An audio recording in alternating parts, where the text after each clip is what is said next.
খাঁটি মোমেনের এক লাইন দুশ্মনের কলজা শুদ্ধা কাঁপায়া দেয়। এক খেলোয়াড়ের শুধুমাত্র মোবাইলের কমেন্টস অল্প কদ্দুর লেখা পুরা নাস্তিক মুরতাদদের কলজা শুদ্ধা কাঁপায়া দিছে। হ্যাঁ, কলজা শুদ্ধা কাঁপায়া দিছে, তোল পার শুরু করে দিছে, তোল পার শুরু করে দিছে।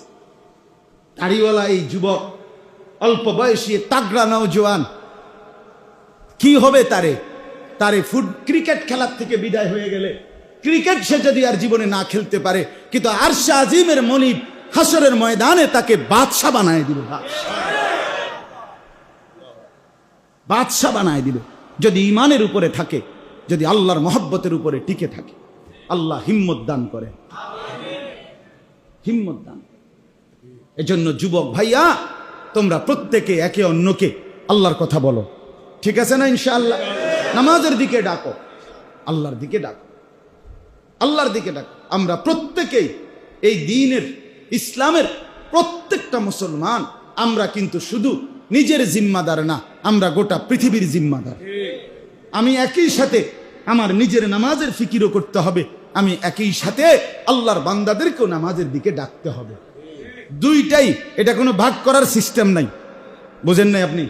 উম্মতে মুহাম্মদী ভাগ করার কোনো কি নাই, সিস্টেম নাই। যে আপনি নামাজ পড়বেন, আমনে দাওয়াত দিবেন, মানুষের ডাকবেন, তাই আপনার নামাজ না, আপনি কিলে নামাজ পড়েন, আপনি তো মানুষেরই করেন, আর আপনি যেহেতু নামাজ পড়েন আপনি কইেন না। বিষয়টা এরকম সুযোগ আছে কি? নামাজ পড়বে যিনি, নামাজের কথা বলবে তিনি, সেজদা দিবে যিনি, সেজদার দিকে দাওয়াত দিবে কি তিনি। আমরা প্রত্যেকেই দায়ী।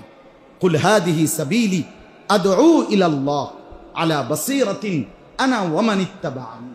আল্লাহর নবীকে আল্লাহ বলেন, বন্ধু আমি এবং যুগে যুগে আমার উম্মত, আমাদের এক সাফ কথা কোরআনে আল্লাহ বন্ধু বলে দেন, হে নবী আপনি পরিষ্কার বলে দেন, হে দুনিয়াবাসী, আমাদের সাফ কথা হলো আমি এবং আমার অনুসারী, আনা, এই আনা মানে আমি, অমানিত্তাবা'আনি, যারা যারা কিয়ামত পর্যন্ত আমাকে অনুসরণ করবে, সকলের পরিচয় একটাই, আদউ ইলাল্লাহ, আমরা আল্লাহর দিকে দাওয়াত দিয়েই যাব। সবাই হিম্মত করি, সবাই হাত তোলেন, হিম্মত করেন, ইনশাআল্লাহ বলবেন তো আল্লাহর কথা? হ্যাঁ, লাখো কণ্ঠে বলেন, লাখো কণ্ঠে, কোটি কণ্ঠে বলেন ইনশাআল্লাহ। দুশ্মন, ইনশাআল্লাহ দুশ্মন হেরে যাবে, ইমানদার বিজয় হবে ইনশাআল্লাহ, হক গালেব হবে, হক গালেব। জা আল হক ওয়া যাহাকাল বাতিল, ইমানদারের